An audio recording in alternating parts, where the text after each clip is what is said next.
Qué gusto, queridos amigos, que nos acompañemos mutuamente en otra lectura del libro de Maurice Nicoll, Comentarios psicológicos sobre las enseñanzas de Gurdjieff y Ouspensky, tomo número 3, editorial Kier. Y nos hemos quedado en la página número 56, el lado inobservado de nosotros mismos. Hemos conversado recientemente sobre ese oscuro lado de nosotros mismos. Les expliqué anteriormente que me refería al lado de nosotros mismos que no conocemos o no aceptamos, y que el objeto del conocimiento de sí por el método de la observación de sí era el de llevar a ese aún no conocido lado de nosotros mismos a la luz de la conciencia. Todo el objeto del conocimiento de sí es hacer que nuestro conocimiento de nosotros mismos sea más consciente. Se basa en la idea de que cuando se tienen muchas cosas en uno mismo que no se conocen ni se aceptan, es decir, cosas de las cuales no se es consciente, entonces esas cosas nos complican la vida en gran manera y provocan toda suerte de situaciones que podrían ser evitadas mediante el conocimiento de sí. Cabe decir, en general, que ponemos ese lado desconocido o inconsciente de nosotros mismos en otras gentes, o para usar un término de la psicología moderna, proyectamos ese lado de nosotros mismos a otras personas y lo vemos en ellas. Voy a volver a leer esto, amigos, porque me parece muy importante. Dice, todo el objeto del conocimiento de sí es hacer que nuestro conocimiento de nosotros mismos sea más consciente. Se basa en la idea de que cuando se tienen muchas cosas en uno mismo que no se conocen ni se aceptan, es decir, cosas de las cuales no se es consciente, entonces esas cosas nos complican la vida en gran manera y provocan toda suerte de situaciones que podrían ser evitadas mediante el conocimiento de sí.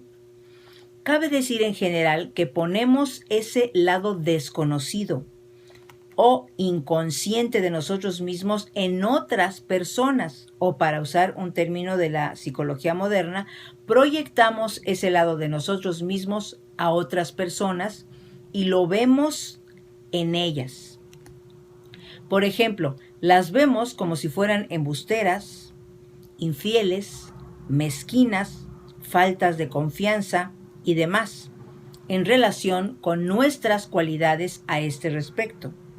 El trabajo dice sobre este particular que vivimos en una parte muy pequeña de nosotros mismos.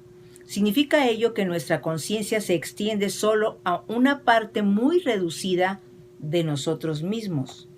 Tal situación hace que nuestras relaciones con los otros sean muy malas, como también con la vida y con nosotros mismos.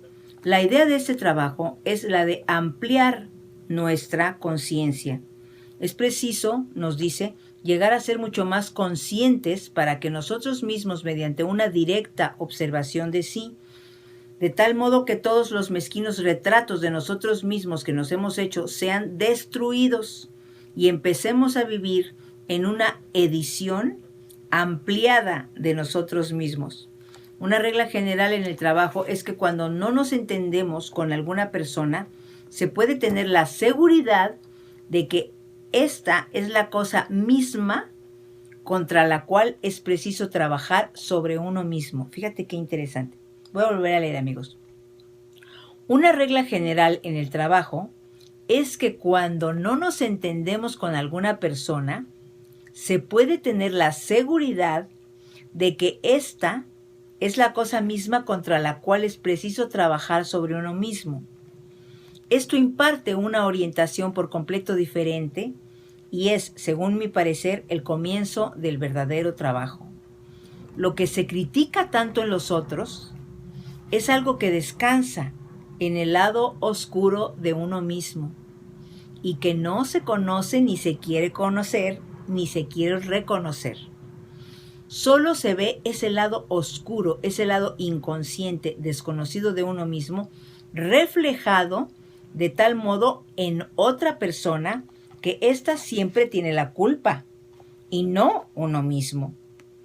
Todas las personas viven en una conciencia muy reducida, un mundo muy mezquino de autorreacciones, de reacciones personales, y ese pequeño espacio en que viven está lleno de toda clase de susceptibilidades.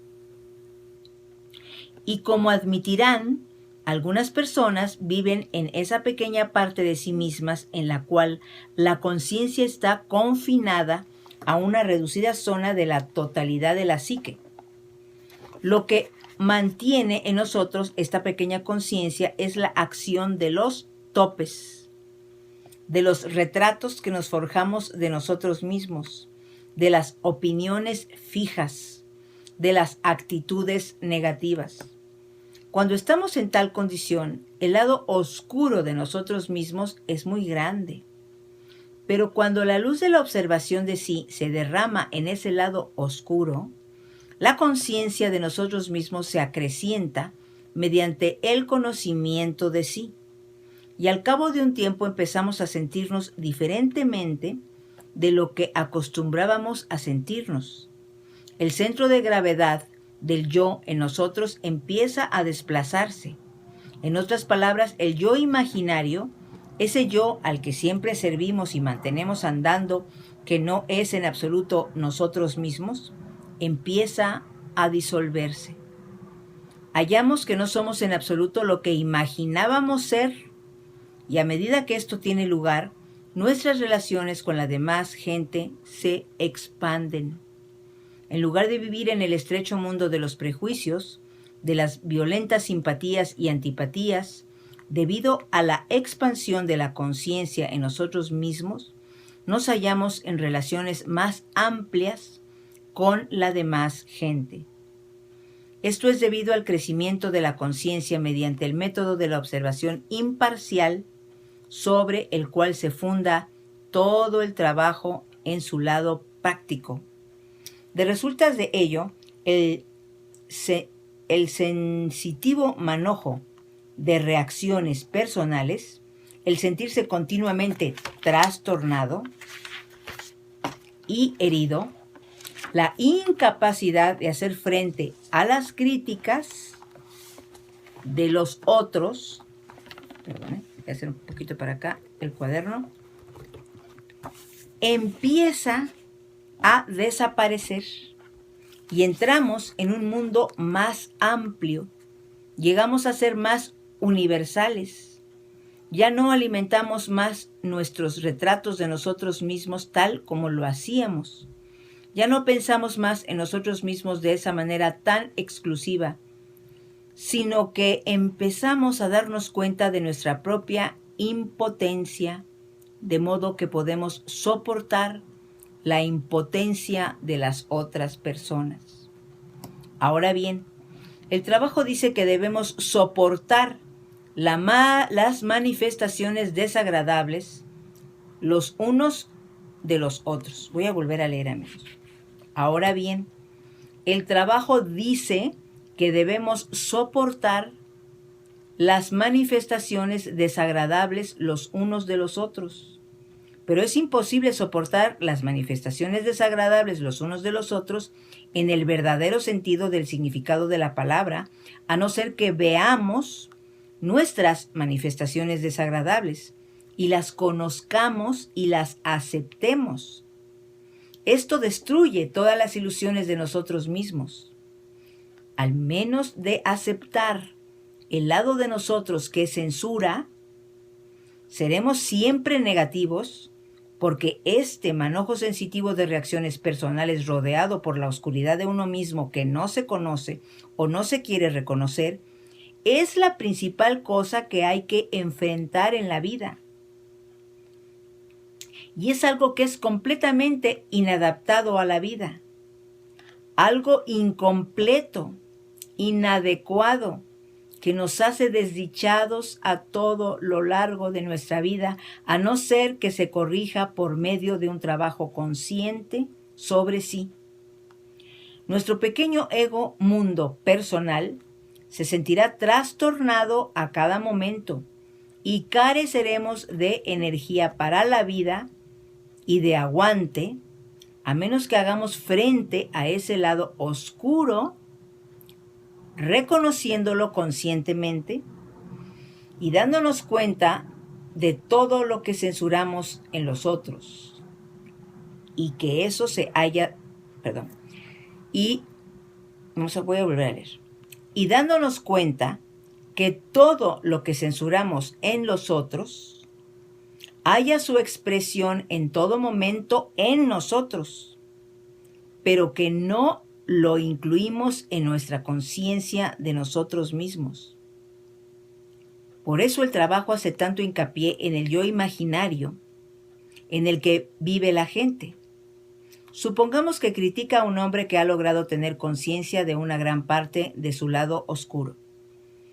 Es decir, aquel hombre ha llevado a su conciencia por medio de su trabajo muchos aspectos de sí mismo que ignoraba existían en él y los ha aceptado. ¿Será capaz tal hombre de soportar más fácilmente las críticas que una persona que sigue viviendo en los retratos de sí misma y nunca se ha enfrentado realmente consigo misma por medio de la observación directa? Tengo la completa seguridad que si un hombre, mediante el poder del trabajo, se observa realmente a sí mismo, advierte en verdad cuando critica y censura a los otros y siempre lo atribuye a algo que está en él mismo y que aún no reconoce, dicho hombre será mucho más equilibrado y por tanto más capaz de soportar el próximo paso en el desarrollo interior. Son tantas las ansiedades que se esfuman, las crisis emocionales que desaparecen, las enfermedades que se desvanecen, las tormentas en vasos de agua que dejan de existir. Lo acusan, por ejemplo, de ser un embustero.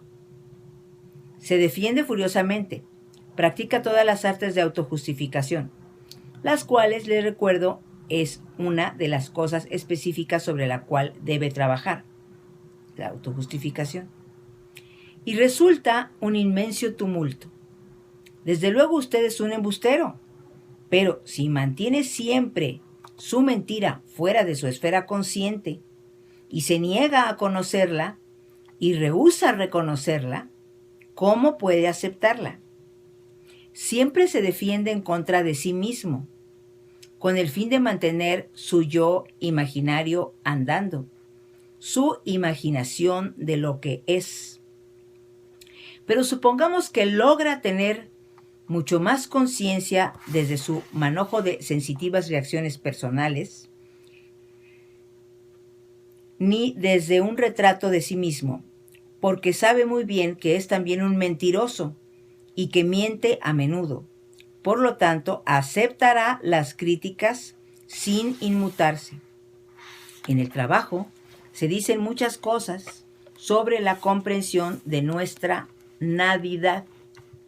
Se ha dicho una y otra vez que un hombre en el trabajo debe llegar al punto en que comprenda su propia nadidad antes de dar otro paso. ¿Qué significa ser algo? Trataré de explicarle lo que entiendo por esto. Se siente, por ejemplo, liberal y tolerante. Creo que un poco de verdadera observación de sí y de recuerdo de sí mostrará que no lo es y que en ciertas circunstancias es muy intolerante y extremadamente fanático. Ahora bien, el reconocimiento de que a veces es intolerante y fanático neutralizará el retrato que forjó de sí mismo y según el cual es siempre tolerante y liberal. De resultas de ello sentirá que de resultas de ello sentirá que a este respecto no es nada. Entonces deja de tener en sí el propósito de ser algo. Ya no dirá más, gracias a Dios soy liberal y tolerante, porque recordará a través de la memoria que el yo observante ha establecido en usted las muchas ocasiones en que fue todo lo contrario. Por eso, en lugar de ser algo artificial por medio de los topes, llegará a ser nada respecto de esa cualidad especial de la cual tanto se enorgullecía. Aprenderá, en otras palabras, a no confiar en la idea que tiene de sí mismo. Voy a volver a leer esto, amigos. Aprenderá, en otras palabras, a no confiar en la idea que tiene de sí mismo. Lo que nos preocupa aquí no es un problema moral, sino el ensanchamiento de la conciencia. La observación de sí se asemeja a un rayo de luz que penetra en la obscuridad de nuestro interior. Este rayo de luz lleva a la conciencia al lado desconocido e inaceptado de nosotros mismos. Suaviza todo en nosotros y elimina gran parte de nuestra violencia. Todos hemos de vencer en nosotros al hombre violento o a la mujer violenta, porque toda violencia se debe a la falta de conciencia. Porque toda violencia se debe a la falta de conciencia. Si puede ver a otro como uno, se ve a sí mismo, nunca podrá ser violento.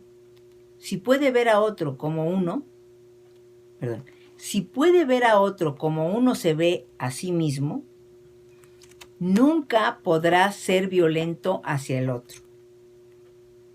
Vuelvo a leer, amigos. Si puede ver a otro como uno se ve a sí mismo, nunca podrá ser violento hacia el otro.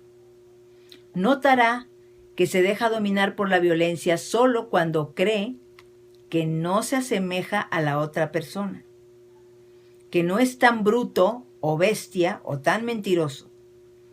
La parcialidad engendra la violencia. En una conversación reciente, una persona dijo: cuando se siente uno violento hacia otra persona y se esfuerza uno en no sentirse violento la próxima vez que ve a dicha persona, encuentra que ésta parece haber cambiado. ¿No será que uno ha cambiado, no la otra persona? Sí, es perfectamente cierto. Al tener más conciencia del acto de violencia, ya no se reacciona tan mecánicamente. Y así es usted, quien ha cambiado un poco. Pero el cambio supremo ocurre cuando se ve que lo que produce la violencia es algo en uno mismo que no se acepta. Luego, si puede mantener la conciencia de este hecho, nunca se mostrará violento hacia otra persona, lo cual, en el verdadero sentido de la palabra, es simpatía. Voy a volver a leer esto, amigos, ¿sí? Al tener más conciencia del acto de violencia, ya no se reacciona tan mecánicamente. Y así es usted quien ha cambiado un poco. Pero el cambio supremo ocurre cuando se ve que lo que produce la violencia es algo en uno mismo que no se acepta. Luego, si puede mantener la conciencia de este hecho, nunca se mostrará violento hacia otra persona, lo cual en el verdadero sentido de la palabra es simpatía. El verdadero significado de la simpatía es sentir con la otra persona. Pero no se puede sentir con la otra persona a no ser que uno esté consciente de los propios sentimientos. A veces, en las charlas que dos personas entablan sobre el trabajo y descubren que ambas han pasado por la misma experiencia, esta es simpatía. Pero la simpatía es un sentido sentimental. En un sentido sentimental es inútil y siempre contiene una pizca de engreimiento y paternalismo. Si desea ayudar a alguien en el trabajo, es preciso sentirse en un nivel inferior al de las otras personas mediante su conocimiento de sí. Ahora bien, una persona dijo en una charla reciente: encontré que me era difícil hallar la misma cosa en mí mismo que suscitaba mi violencia hacia otras personas, mientras no descubrí que podía adoptar otra forma. Sí, esta es una muy buena observación, en especial cuando se enorgullece de algo que es o hace según el retrato que se forjó de sí mismo y halla que dicha persona no lo satisface a ese respecto y de resultas de ello se deja dominar por la violencia. En este caso, su violencia proviene de aspectos de sí mismo que no reconoce, que desconoce y que están muy próximos a lo que lo hace enorgullecerse. Permítame que se lo explique más detalladamente. Si es usted una persona muy cuidadosa y se enorgullece de esta cualidad, se dejará dominar. Perdón, discúlpeme. Salud. Es que tengo un gallito cantor. Kikiriki. A ver. Permítame que se lo explique más detalladamente.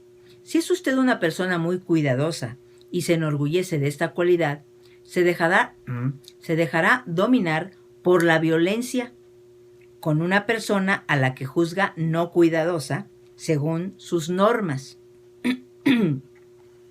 Pero siempre hallará que no es tan cuidadoso como imagina ser y que hay muchas brechas en su así llamado cuidado que proyecta a las otras personas y por lo cual las censura. Tenga la seguridad de que actúa aquí desde un retrato y no del conocimiento de sí, y que el retrato esté quizás justificado desde su punto de vista, pero sin embargo no corresponde a la verdad, porque ningún retrato puede hacerlo. Quizás sea cuidadoso, pero también imagina que es cuidadoso, y su imaginación le impide ver hasta qué punto es a veces descuidado en algunos asuntos muy importantes. Un hombre, por ejemplo, se puede enorgullecer de ser digno de confianza y censurar a la gente por no serlo, y aún censurarla violentamente, sin ver que no es digno de confianza de muchas otras maneras y que la confiabilidad es una imagen reforzada por la imaginación que se funda en un hecho. En cuanto se cree idóneo en algo y su orgullo y vanidad entra en la idea de ser idóneo, hallará que es siempre más sensitivo en ese punto y más expuesto a dejarse dominar por la violencia. En otras palabras, usted se está convirtiendo en algo. Si pudiera ver todos los errores y torpezas que comete usted mismo, si pudiera ver sus contradicciones, si pudiera tener conciencia de sus fracasos respecto a lo que cree ser idóneo, ya no sería más susceptible o violento, sino tolerante, y al mismo tiempo sería más comprensivo. A veces la gente no puede admitir que no sirve para hacer ciertas cosas debido a una debilidad interior. ¿A qué se debe esta debilidad interior? Se debe a ese lado no reconocido, el lado oscuro, el que por así decir contiene, entre otras cosas, todo lo que no deseamos aceptar. Puede servir para una cosa, pero es preciso que reconozca gradualmente, en especial a medida que su edad aumenta y necesita una conciencia más amplia que no sirve al mismo tiempo para ello, y entender, en suma, que no es lo que creía. Entonces ya no se identificará más como lo hacía y llegará a ser más simplemente, y llegará a ser más simple interiormente. Este penetrar en el otro lado, en el lado oscuro o no observado, no lo debilita, sino que en realidad lo fortalece. Alguien preguntó, ¿es acaso malo el lado oscuro? Es preciso comprender que todo lo que no se reconoce al principio parece malo. Es el diablo, porque el diablo es siempre lo desconocido, lo no reconocido o no comprendido.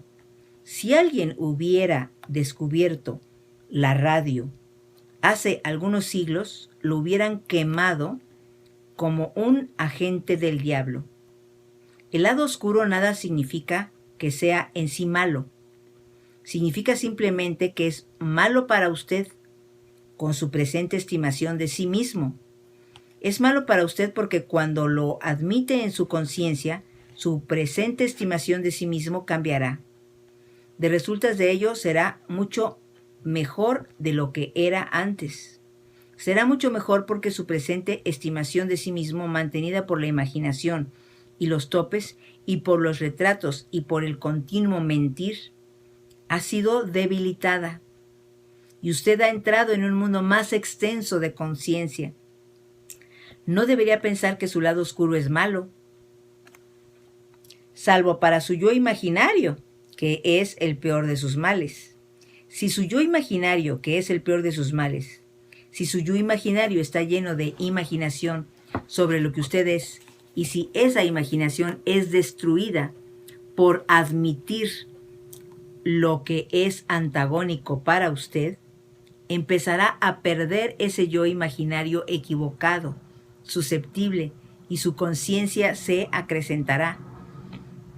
Y dejará usted de ser lo que imagina ser y dará un paso hacia el yo real. Todo el trabajo va en contra del yo imaginario. Todo el trabajo va en contra del yo imaginario, con el cual cada uno de nosotros se enfrenta tan adecuadamente con la vida. La enseñanza del trabajo se propone destruir el poder del yo imaginario, pero al principio todo cuanto amenaza al yo imaginario parece muy malo. De hecho, es el diablo. Por eso creo que una vez se dijo en el trabajo, el diablo es también necesario. Tantas personas se identifican con Dios sin justificación alguna y hasta imaginan que están en continua comunicación con Dios. Todo esto pertenece al yo imaginario, y en tales casos Dios tiene que tomar por cierto el aspecto del diablo y destruir esa imaginación, esos retratos, esas fantasías, ese automérito y todos los desatinos que el trabajo ataca tan vigorosamente en cada uno de nosotros. Ahora bien, como trabajo práctico les diré otra vez que se observen a sí mismos en los momentos en que critican a otra persona en el trabajo o se dejan dominar por la violencia e invierten la cuestión y traten de hallar en sí mismos qué es lo que los hace criticar tanto a otra persona o perder los estribos. Esto hará que su lado oscuro y no observado sea más consciente para usted, porque puede tener la certeza de que si critica a alguien y le demuestra violencia, es simplemente una proyección de lo que está en usted, en ese oscuro, es decir, inconsciente, lado de sí mismo, el lado que aún no conoce, el lado que no ha aún observado, el lado que ha de llegar a ser el objeto de su conocimiento de sí. Le recordaré aquí que la observación de sí es una luz limpia y neta que no tolera falsedad alguna y no le dará al principio ninguna autosatisfacción. Le recordaré también que si es negativo hacia otra persona, no importa cuál sea la causa externa. Desde el punto de vista del trabajo, el hecho de ser negativo es culpa suya. Voy a repetir, amigos. Le recordaré también que si es negativo hacia otra persona, no importa cuál sea la causa externa, desde el punto de vista del trabajo, el hecho de ser negativo es culpa suya. Es preciso que las emociones negativas se escurran de uno mismo como lo hace el agua al retorcer la ropa recién lavada. Es usted mismo quien tiene que ocuparse de los estados negativos, prescindiendo de las causas externas excitadoras. Y aquí interviene todo el objeto y significado del trabajo. Si tiene la fortaleza del trabajo, pocas cosas lo podrán tocar desde el exterior, salvo el quedarse demasiado tiempo dormido. Es un signo, pero siempre se puede enderezar el estado por el trabajo y la comprensión. Cada cual tiene dificultades en el trabajo con los otros. No vaya a creer que mi misión radica en reducir las dificultades. Cada cual es trabajo para otro. Basta imaginar lo que sucedería si fuéramos toda suavidad exteriormente e interiormente silbáramos como serpientes. No hemos de trabajar teniéndonos en cuenta los unos a los otros y no esperar que las gentes o el medio ambiente sean ideales. Esa es la segunda línea de trabajo. El trabajo en conexión con otras gentes es siempre Mi culpa si soy negativo, sea cual fuere la situación externa. ¿Procura esto al instante un centro de gravedad diferente al centro de gravedad de la vida? Yo tengo que trabajar y puedo trabajar si yo quiero. Por eso no debe de haber sí solo. Recuerdo que las gentes solían decir en los comienzos del trabajo, si solo tuviéramos gente más agradable en el grupo. Pero el grupo, sea cual fuere, es simplemente una muestra general de la vida, y esta es exactamente la esfera en la cual todos nosotros hemos de trabajar, en conexión con los otros. Conviene comprenderlo en profundidad porque aligera el trabajo a través de la aceptación. Pues aquí termina el comentario, amigos. Nos vamos a quedar en la página 62 acerca de poner el sentimiento de yo en el trabajo. Y acabamos de leer el lado inobservado en nosotros mismos. Pero verdaderamente tremendo, amigos, tremendo. Tremendo, porque ahí está la autojustificación, ahí está la ensoñación, ahí está el tener completamente preconcebida una imagen de ti mismo, que es durísimo que puedas llegar a aceptar que estás equivocado o que lo que estás criticando sea el reflejo de ti mismo, como dicen en este comentario, ¿no? Hay un señor español que yo les quiero recomendar muchísimo, amigos, Enric Corbera. Tiene muchos videos en YouTube. Y aunque no hable específicamente del cuarto camino, muchas de las cosas que él dice del el curso de milagros, es otro libro que les quiero recomendar, que es maravilloso, un curso de milagros. Él es una persona que tiene unos conocimientos de todo, ¿no? Y que también dice que fue tocado por la mano de Dios, en el sentido de que puede dar estas conferencias y hablar maravillosamente de tantos conocimientos. Yo creo que él conjunta. Nunca ha mencionado el cuarto camino, pero ahorita me recordó mucho esto cuando habla del curso de milagros, cuando te explica en una de sus conferencias que si tú estás criticando a otra persona, estás viendo un espejo. Él habla de un espejo. Y es eso, ¿no? Es lo que hablamos aquí en este capítulo que dice Maurice Nicoll. Es muy fuerte eso, ¿no? Porque entonces tenemos que nosotros tener una humildad tan grande de estarnos autoobservando, y en el momento en que envidiemos a alguien, está en ti la envidia, ¿no?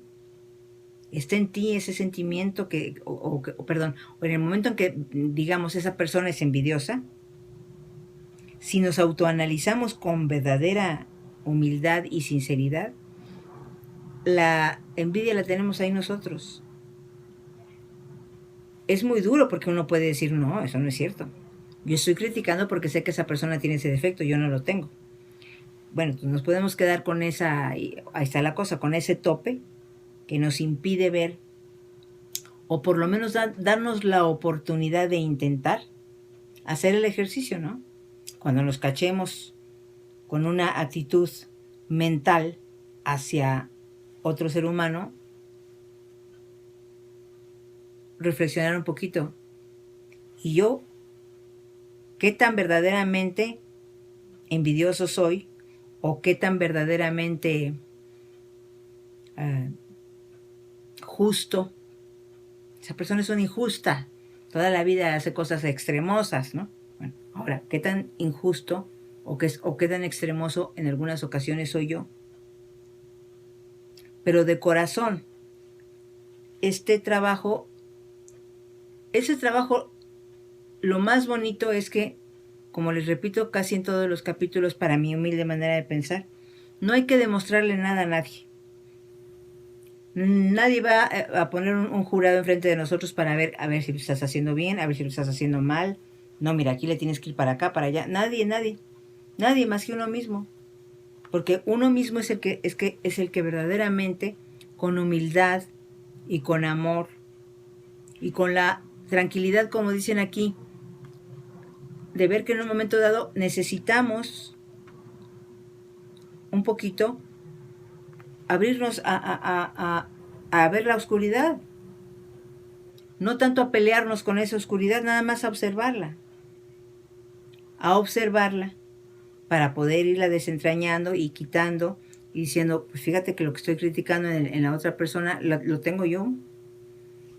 Y si lo hacemos de verdad de corazón, van a ver que sí. Bueno, yo sí me he cachado muchas veces porque yo soy una de mis rasgos principales es doña perfecta, ¿no? Yo todo lo que digo soy maravillosa, soy muy humanitaria, yo nunca soy extremosa, no, a ver. Pero si lo analizamos realmente interiorizándonos en nosotros mismos, no es uno como uno quiere verse o como uno a través de muchos años se ha pintado. Yo soy así, mira. Mi personalidad es así. Tengo tales virtudes, tengo tales defectos. Bueno, pues bravo. Nuevamente aplaudamos y murámonos de la risa, ¿no? Porque eso es pura falsedad y pura vanidad y puro engreimiento. Y aparte, si nosotros ya tenemos una estructura tan definida de quiénes somos, de cómo somos, de lo que vamos a hacer, no, mire ese trabajo, por favor, agarra el libro y guárdalo. Porque bueno, que vivas feliz toda tu vida con ese pensamiento. Nadie debemos criticar a nadie, ¿no? Pero si estás en este camino, lo principal que hay que comprender es que nosotros somos producto de una imaginación. Somos producto de temas preconcebidos en nuestra mente por nuestros padres, por la ciudad en la que vivimos, por nuestros maestros, por lo que leímos, por nuestras influencias. Y que fuimos creando ese tipo de personalidad con la cual nos enfrentamos a la vida. Pero ahora, toda esa personalidad, pues es como una caricatura que aquí va a estar, ¿ok? Aquí está. Ya sé de negocios, ya soy un abogado, ya soy un licenciado, ya soy lo que tú quieras, me enfrento a la vida con esos conocimientos. Ahora, eso nada tiene que ver con mi interior, esotéricamente hablando, con mi alma, con mi depuración de ser humano. Y hasta para mi propio negocio, si yo tengo una personalidad imponente contra todos los empleados que yo tengo y a todos los estoy corriendo y a todos les estoy haciendo injusticias, si me autoanalizo de verdad, a lo mejor voy a hacer, no es que no les exijas a los empleados, es que a lo mejor vas a ser más justo, es que a lo mejor vas a ser más incluyente, es que a lo mejor en vez de pegarles de grito, primero platicas con el empleado, ¿cómo vas, amigo? ¿Cómo va tu rendimiento? ¿Qué es lo que te pasa? Algo te aqueja porque te veo como que no trabajas, como que estás deprimido, ¿qué es lo que te está sucediendo? Tener una plática. Bueno, vamos a apoyarte en lo que podamos y si te tenemos que apoyar en algo, aquí estamos, pero pues trata de salir adelante en esas cosas porque te está afectando a tu trabajo. Lo que sea que vayas a tratar, lo vas a tratar más humanamente, más conscientemente.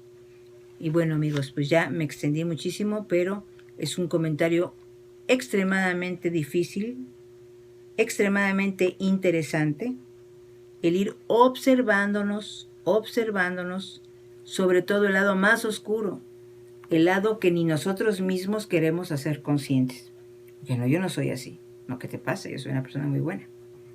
Yo jamás haría esto. Bueno, si lo piensas de verdad, de corazón, y si te vas a algunas cosas que te han pasado o que has pensado en hacer, a lo mejor no las has llevado a cabo, pero las has pensado hacer, no hay ni tanta pureza, ni tanta bondad, ni tanta alegría, ni tanta... Entonces, podemos ir cachándonos el lado más oscuro, el lado que menos queremos ver, para realmente trabajar en ello, realmente de corazón.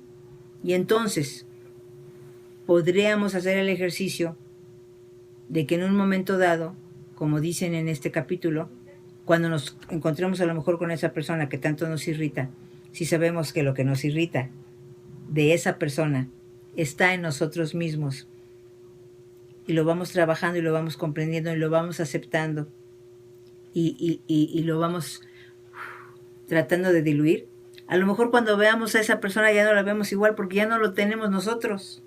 Esa es la maravilla.